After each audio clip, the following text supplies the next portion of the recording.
Well, hello everybody, and welcome back to the channel.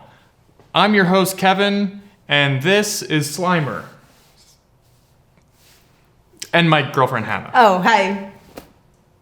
Okay, so we saw some movies this year. A couple, yeah. So, do you want to talk about all of them? Uh-huh. Okay. Something about you seems different. I can't quite figure it out. She got legs, you idiot. What did you think about The Little Mermaid? I remember I was not as enthusiastic as you were about it, but the songs are bops. You know, the movie was good except for the new songs. Yeah. And all the new songs were like either mediocre or terrible. There was that fucking bird song, yeah. whatever that stupid thing was. The scuttlebutt. So we gotta go before the sun go down. What? Gotta get her ready for the big showdown. Right. Go ahead and get her out of bed And get it ready for the wedding. Set the setting so we I was afraid they weren't gonna do some of the stuff they did in the cartoon because of Disney. Like, I thought she wasn't gonna be a big fat octopus. And she was a big bad octopus. Yeah, thank God. And that's important. They're like, consent stays. Oh no, it's like the lack of consent goes. Big fat octopus Big stays. fat octopus. I thought they were gonna make her like a hot squid lady. Mm-hmm. Like, cause that's what Disney Gal does. Gadot as Ursula. Seriously, because I was watching the Aladdin remake, and Jafar. Of course you were. That's a great movie.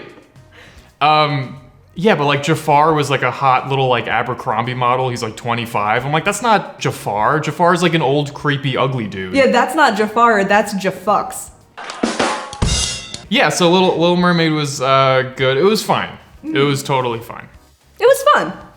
And I didn't even notice that she was black. let's get over. Napoleon. I like Napoleon. Yeah. I thought it was pretty good. I like it a little less after seeing the movie though, because apparently it's like mostly it's just made up Hollywood bullshit. What, the plot of the movie? Well, they glossed over a lot. Oh, you wanted the movie to be longer. No, okay, look, I liked the movie. I thought that it was visually interesting the entire time.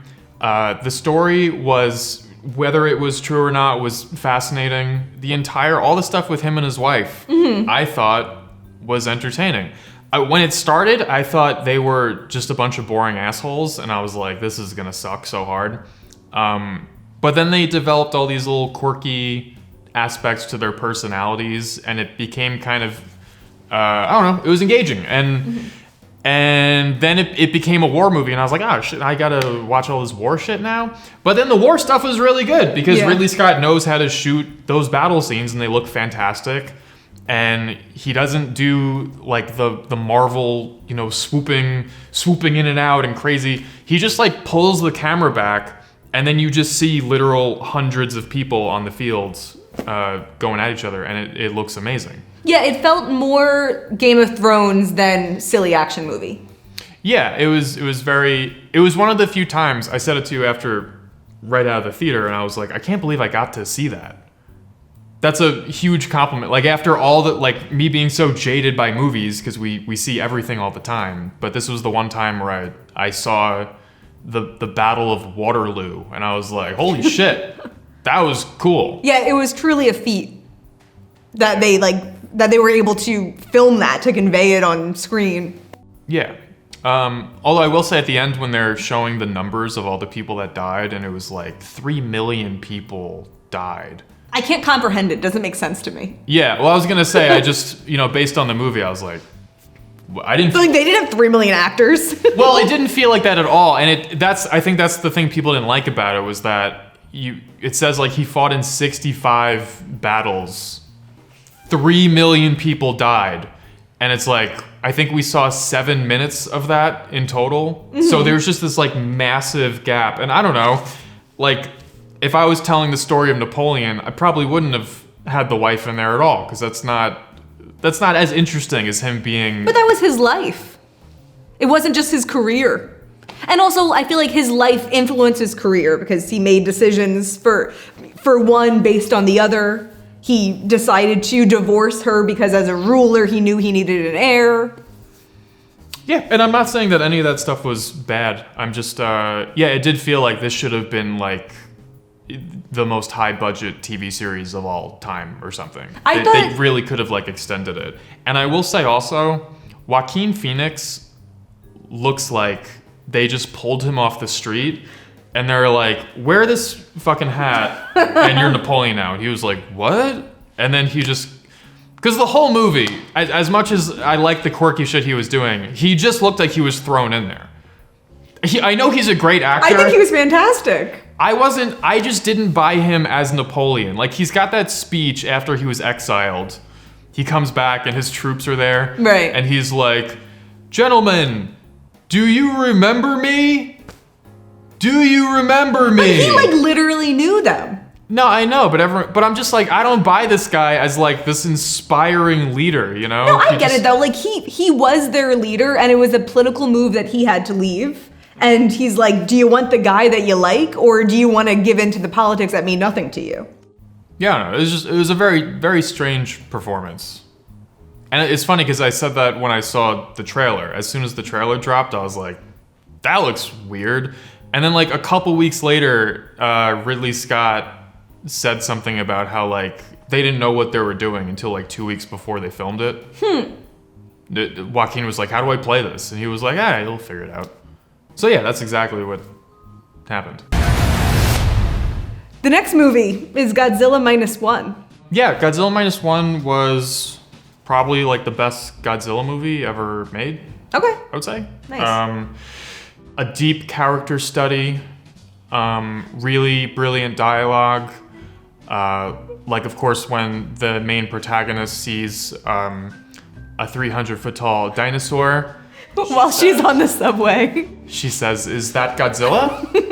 あれがゴジラ Our main character sees Godzilla for the second time and he says, "That's Godzilla, but he's more bigger and powerful than he was last time I saw him." That's kind of the reaction you'd have if you're on a little boat and you see a huge sea creature coming your way to kill you. My favorite part though is actually the first time they saw Godzilla. Godzilla steps up on shore and he like smashes a hut and then 12 guys line up and one guy steps out and he says, "That is Godzilla, a sea creature from the deep," instead of just running away. He just starts expository dialoguing everyone else. Yeah, I think next time they do a Godzilla movie, they could just have Godzilla wear a name tag and then people don't have to identify him to everyone else. A lot of people really didn't know who Godzilla was. And they're like this is important, that you need to know his name. On paper, the whole plot of this guy was a Kamikaze pilot. Thank you, kamikaze pilot. You know, that's interesting. He has good motivation. He feels like he let down all those guys on the island. He wants to fly into Godzilla's mouth to kill himself. Yeah, but the movie was good, and I liked when Godzilla stepped on people. Mm-hmm. The thing that sold me on going to the movie in the first place was the shot of his foot coming down, and then the ground below him just comes up. I was like, that's fucking sick. And the scene where he fires his atomic breath was very cool, despite the fact that there were a bunch of teenagers in front of us who were like, he's gonna do the atomic breath now. This is it, guys. Oh, fuck, he did it. It's so cool. They were literally doing that the whole movie. I forgot I shushed them. Yeah. They were really annoying. The whole movie. Yeah. Every time Godzilla did something, he was like, oh shit, he fucking stepped on him. He's gonna, this is the atomic breath, everyone. Oh shit, oh fuck. Yeah, it was a fine movie. I liked the idea when they were in the deep trench at the end that Godzilla with his like little T-Rex arms and his like thunder thighs, he's just like treading water down there. Yeah.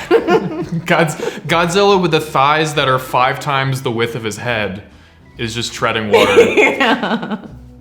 So stupid. I mean, great. It's great. So silly. You want to do his walk, honey? Do you want to do the Godzilla walk? Show the people.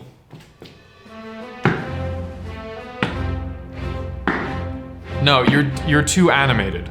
You gotta do it more awkward.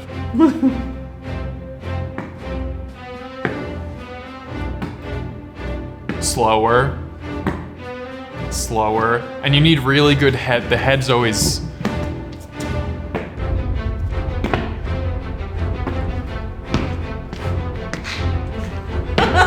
You got the arch.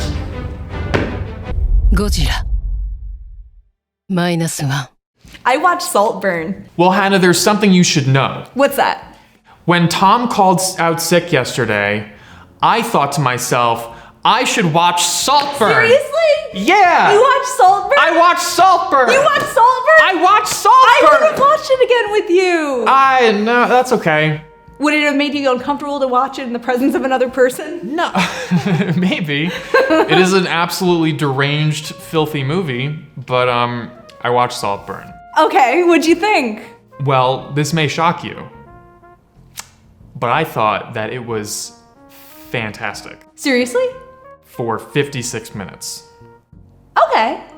What happened at 56 minutes? Because 56 minutes was when he starts eating out her. oh, that was too edgy for you? No, because you know what happened at about 46 minutes, I'm guessing, or so. He slurps up the.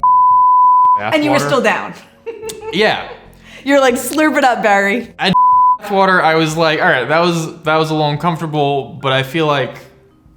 Yeah, like I could see why he did that. Yeah, I understand. I understand wanting to crawl into a man's dirty bathwater where he and wanting to slurp it out of We the all jar. have those days, yeah.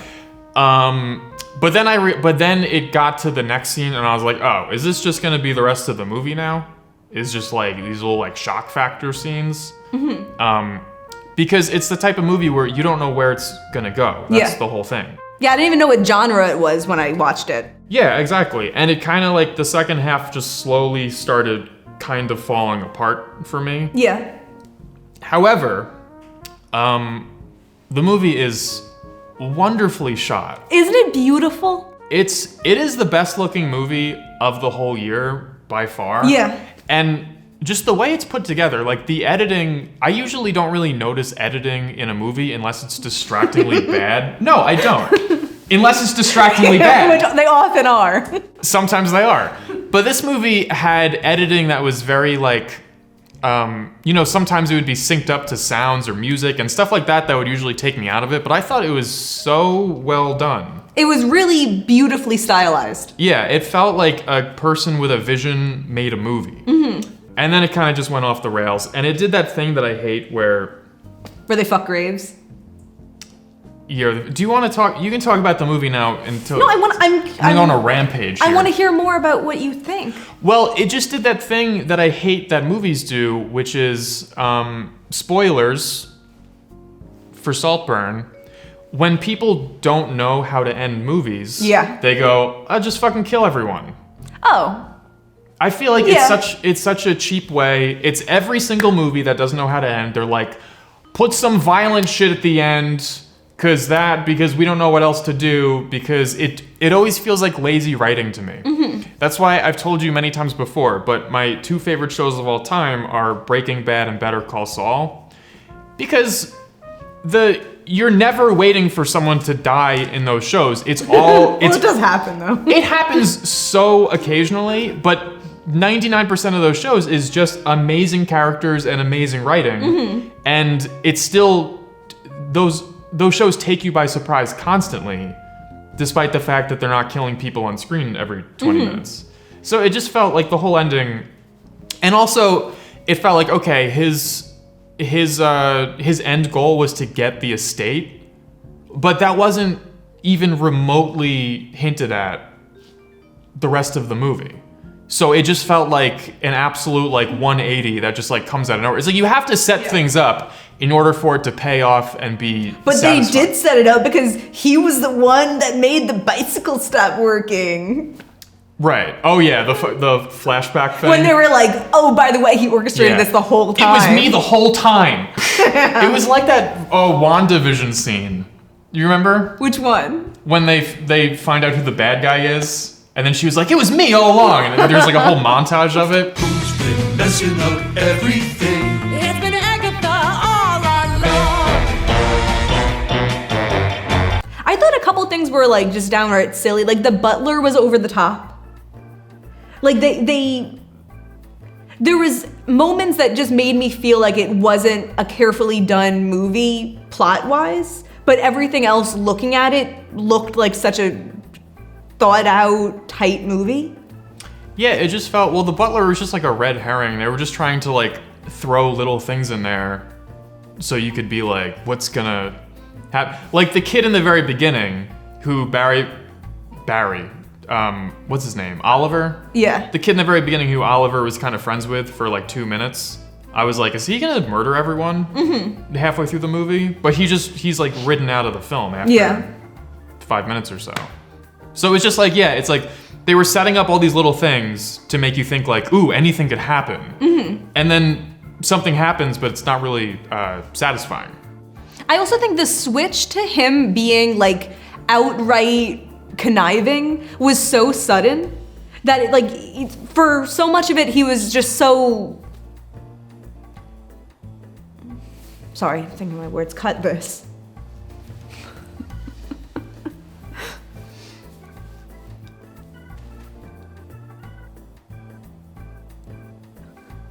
Not conniving?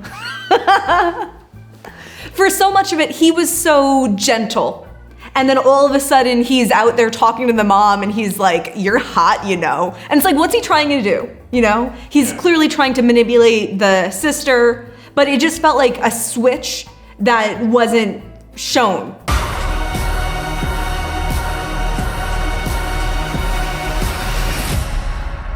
Yeah, so I saw Rebel Moon. How was that?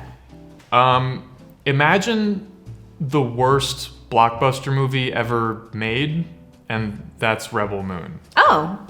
It is shockingly horrible. Like, shockingly. Like, this, and I'll describe the whole movie to you, which I've never done before. No, first time I've heard of it. I'll describe the whole movie to you for the first time here in this video. Bad guys who aren't the Empire from Star Wars come down to a planet and they go to this village and they say, can you guys make food for us, for our army? And whatever. And then they kill 2 people and then they leave 10 troops at the village and they fly off and they're gonna be back in 6 weeks, okay? A lot of numbers here. Okay, so the troops that stay there try and gang rape a lady, and then our hero, who is a girl, kills all of them really easily. And then she's like, I guess we need to fight these guys now. I should find an army. So then the rest of the entire movie is this girl, she just goes from one place to the next and just meets a character. I don't even know if you could call it a character. She meets a human, and the human will then go on to have a slow motion battle with someone, and then they're like, all right, I guess I'm part of the team now. And they just do it again. And then it gets, I don't even know how to fucking describe how insane it is. It gets to the point where they get to like the 4th person. And so she's fighting this spider monster, and the rest of our heroes, our wonderful characters, are just in the background, literally just standing there watching. And like they could help. They could help. And that just keeps happening. And after that, there's still like 3 more characters that they have to introduce. That's the whole fucking movie. And then every time someone gets into a slow motion battle and it just cuts to a close-up of one of the people that was introduced before, just to remind you that they're still there. Like the Charlie Hunnam? Is that the hot one? The hot guy from Sons of Anarchy. He's the first guy who joins the team. And it sounds great. He literally does not have a line for like 45 minutes. Like he joins the team, he's just like, yeah, I'll fight those guys with you. And then he just stands in the background for an hour. And then he gets a couple more lines, and it's fucking bananas. It's crazy. It is so bad. That's the movie.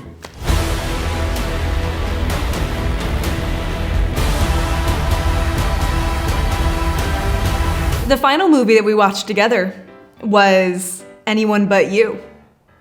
A fun rom-com starring Sydney Sweeney and Glenn Powell, right?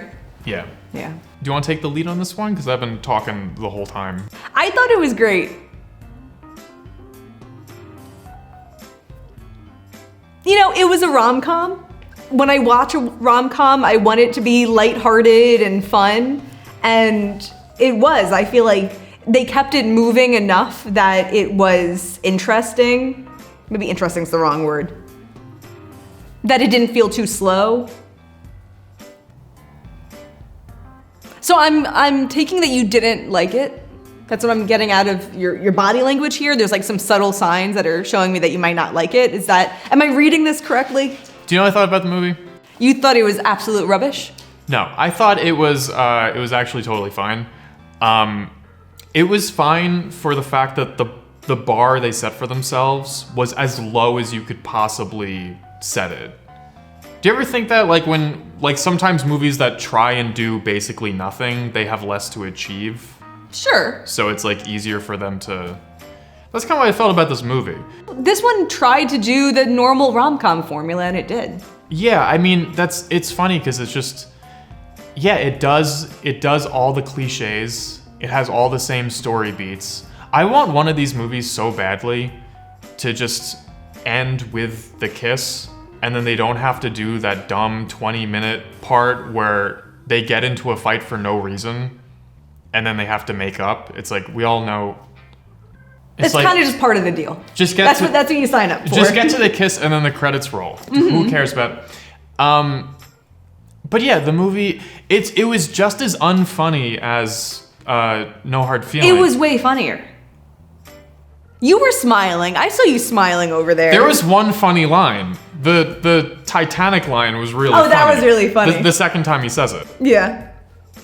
But even like the scene where they're trying to figure out how to flirt with each other, and then he gets naked, and then they're showing all of this like in the background of everyone else talking to the koala. I thought that was a comedy scene. That was funny. Yeah, I know. It was just, it felt, it's one of those comedies where it feels like it's definitely trying pretty hard to, it's trying so hard to get people into these crazy situations where I guess it feels forced. It just depends on your comedy preference. I don't really like comedy that feels like it's forced. You know, it's a great rom-com? Forgetting Sarah Marshall. Uh-huh. That movie is so good, and it proves that you can take that formula and still find a way to do it and make it clever and creative and have really good characters. And this was like some trash that some guy wrote in like 2 days. Oh, come on. That's exactly what it is. They're like, who are the 2 hottest people we have right now? And they're like, these fucking people. And then some guy was like, all right, she sits on his lap and it looks like she's fucking him on the plane. And then the lady looks over and she's like, oh, are they fucking on the plane? And, you know. Yeah, I mean, the movie's not winning any Oscars. It's not reinventing the wheel. But I think as rom-coms go, it was fun to watch. And that's what I was looking for, something lighthearted and fun to watch. Yeah, and I don't want to sound too sour on it because it was, you know, I never checked out. Okay. I was with the movie the whole way. I liked the end credit scene. The end credit scene was fantastic. Yeah, where they're playing they had to shoot that scene 20 times. Yeah. Which is really funny. That's funnier than the actual scene. Yeah. Bad idea, right? What did we miss? What did we miss? Fuck it, it's fine. So yeah, I finally made a movie review video in my brand new studio. But what do I know? I only make my mom react videos.